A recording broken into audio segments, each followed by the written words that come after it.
So the cause have been loud and clear. Double standard, hypocrisy, and classism.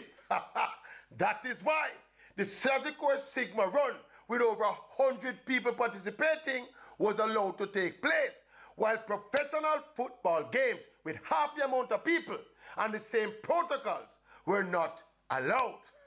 Yes, the entire local professional football economy has been shut down, while select sports and select events have been allowed to take place. Now, if that is not hypocrisy, then what is it? Classism.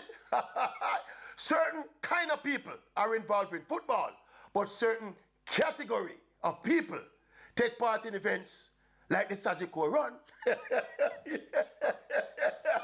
I don't know, but it sounds like hypocrisy and double standard to me. And classism, yes. It's the maverick. Staying safe, social distancing, and working from home.